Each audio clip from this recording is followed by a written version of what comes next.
पिछली कक्षाओं में आपने विश्व में महाद्वीप और महासागरों का अध्ययन किया, अक्षांश देशांतर का अध्ययन किया है। तो चलिए आज हम देखते हैं हमारे विश्व में 7 महाद्वीप और 5 महासागर हैं, जिनको कि हम अपनी पृथ्वी पर हमने आपको चित्र के माध्यम से, मानचित्र के माध्यम से दिखाया था। तो देखिए यह हमारी पृथ्वी का मानचित्र है, जिसमें हमारी पृथ्वी भू-आभ आकृति की है, ध्रुवों से थोड़ी सी चपटी और मध्य में उभरी हुई, और ऊपर की तरफ उत्तरी ध्रुव, नीचे दक्षिणी ध्रुव, बीच में विषुवत रेखा है, जिसके ऊपर जो गोलार्ध बनता है उसे हम उत्तरी गोलार्ध कहते हैं और नीचे दक्षिणी गोलार्ध कहते हैं। और इसी में हमने 7 महाद्वीप पढ़े। सबसे बड़ा महाद्वीप एशिया, अफ्रीका, उत्तरी अमेरिका, फिर दक्षिणी अमेरिका, अंटार्कटिका जहाँ बर्फ जमी रहती है, यूरोप, और सबसे छोटा महाद्वीप ऑस्ट्रेलिया। फिर 5 महासागरों को देखा। पूर्व में प्रशांत महासागर जो कि पीछे से होता हुआ पश्चिम तक है, बीच में अटलांटिक महासागर, एशिया के नीचे हिंद महासागर, उत्तरी ध्रुव पर उत्तरी ध्रुव महासागर और दक्षिणी ध्रुव पर दक्षिणी ध्रुव महासागर। अब इस मानचित्र में आप देखिए एशिया के नीचे पीले रंग का आपको अपना भारत दिखाई दे रहा है। और बच्चों, महाद्वीपों पर विभिन्न सभ्यता और संस्कृतियों वाले अनेक देश हैं। तो चलिए हम इसको ग्लोब में देखते हैं।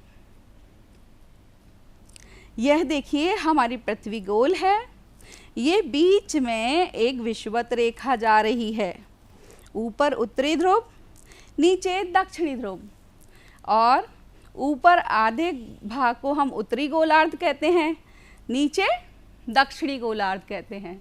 अच्छा देखिए, यह है एशिया महाद्वीप, यहाँ हमारा भारत भी देख सकते हैं आप। फिर ये अफ्रीका महाद्वीप है जो दूसरा सबसे बड़ा महाद्वीप है, तीसरा उत्तरी अमेरिका और दक्षिणी अमेरिका। नीचे आप सफ़ेद सा देख सकते हैं, यह अंटार्कटिका है, और एशिया महाद्वीप के पास में यहाँ यूरोप है, और सबसे छोटा ऑस्ट्रेलिया जो कि दक्षिणी गोलार्ध में है। इस तरह से ये विश्व के 7 महाद्वीप हैं। अब महासागर देखिए, यह प्रशांत महासागर है जो पूर्व में है, और हमने कहा था हमारी पृथ्वी गोल है और यह घूमता हुआ पीछे से इधर पश्चिम तक आता है। तो यह सबसे बड़ा, विश्व का सबसे बड़ा महासागर है। बीच में यह जो एस आकृति का देख रहे हैं, यह अटलांटिक महासागर है। उसके बाद हमारे भारत के नीचे हिंद महासागर, ऊपर उत्तरी ध्रुव महासागर और नीचे यहाँ दक्षिणी महासागर है। इस तरह से यह सभी 7 महाद्वीप और 5 महासागर आज आपने ग्लोब में देखे। अब हम आगे की चर्चा करते हैं। तो बच्चों, हमारा भारत किस गोलार्ध में है आप समझ ही गए होंगे। देखिए, हमारा भारत विषुवत रेखा के ऊपर है, इसलिए उत्तरी गोलार्ध में। यह विषुवत रेखा है, इसके ऊपर है उत्तर की तरफ, इसलिए यह उत्तरी गोलार्ध में है। और किस महाद्वीप में है? यह एशिया महाद्वीप में है। तो चलिए आगे बढ़ते हैं। बच्चों, आपने पिछली कक्षाओं में अक्षांश रेखाओं के बारे में भी पढ़ा होगा। तो हमारी पृथ्वी पर 181 अक्षांश रेखाएं हैं, जिनमें मध्य में विषुवत रेखा और उसके उत्तर की तरफ 90 उत्तरी अक्षांश रेखाएं हैं, और दक्षिण की तरफ भी 90 दक्षिणी अक्षांश रेखाएं हैं, और कुल मिलाकर 90 धन 90 और एक विषुवत रेखा को मिलाकर कुल 181 अक्षांश रेखाएं हैं, जिसे हम आप ग्लोब में भी देख सकते हैं। यह देखिए, यह बीच में विषुवत रेखा है और ऊपर 90 उत्तरी अक्षांश रेखाएं और नीचे 90 दक्षिणी अक्षांश रेखाएं हैं। तो अब यहाँ हमारे भारत की स्थिति कहाँ है, हमारे भारत कितने अक्षांश पर है, हम इसके बारे में जानते हैं।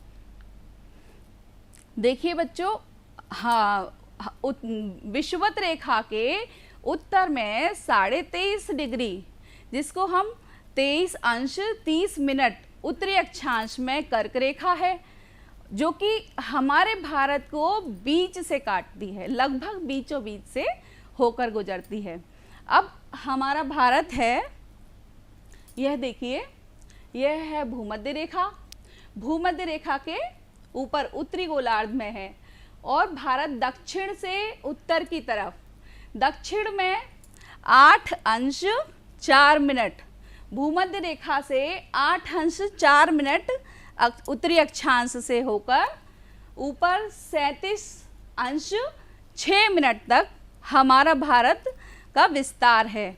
तो यदि हम इसका विस्तार का मुख्य भूमि का विस्तार निकालेंगे तो हम 37 अंश 6 मिनट में से 8 अंश 4 मिनट को घटा सकते हैं, तो हमारे भारत का कुल विस्तार निकल आएगा।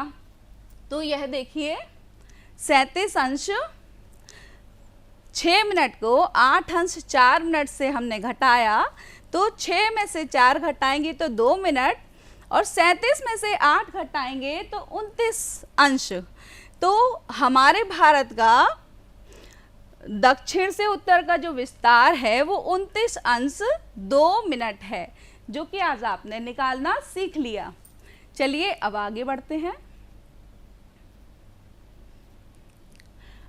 अभी हमने अक्षांश रेखाओं के बारे में जाना, जो कि हमारी विषुवत रेखा के समांतर हैं। अब जो हमारे 2 ध्रुव हैं, ऊपर उत्तरी ध्रुव, नीचे दक्षिणी ध्रुव, तो उत्तरी ध्रुव से होते हुए दक्षिणी ध्रुव तक 360 देशांतर रेखाएं हैं, और जिसमें एक ग्रीनविच को 0 अंश देशांतर रेखा माना है, और इस 0 अंश से पूर्व में जितनी 180 देशांतर रेखा हैं उन्हें पूर्वी देशांतर बोलते हैं, और ग्रीनविच से पश्चिम की तरफ जो देशांतर हैं 180 उन्हें पश्चिमी देशांतर बोलते हैं। और ग्रीनविच पे लंदन देश स्थित है, वहाँ हमने 0 देशांतर माना है। किसी भी देश का समय ज्ञात करने के लिए उससे हम अंतर ज्ञात करते हैं। यदि पूर्व में कोई देश है तो वह उसका समय ग्रीनविच से आगे होगा, और यदि कोई पश्चिम में है तो उसका पीछे होगा। बच्चों, भारत का देशांतर विस्तार देखते हैं। तो भारत पश्चिम से पूरब की ओर भारत की मुख्य भूमि का विस्तार 68 अंश 7 मिनट पूर्वी देशांतर से 97 अंश 25 मिनट पूर्वी देशांतर के बीच है। तो इस तरह से हम पश्चिम से पूर्व भारत की मुख्य भूमि का विस्तार ज्ञात कर सकते हैं। तो चलिए देखते हैं। तो यह देखिए, 97 अंश 25 मिनट में से 68 अंश 7 मिनट को घटाएंगे तो 25 में से 7 घटेंगे तो 18 मिनट, और 97 में से 68 घटाएंगे तो 29 अंश।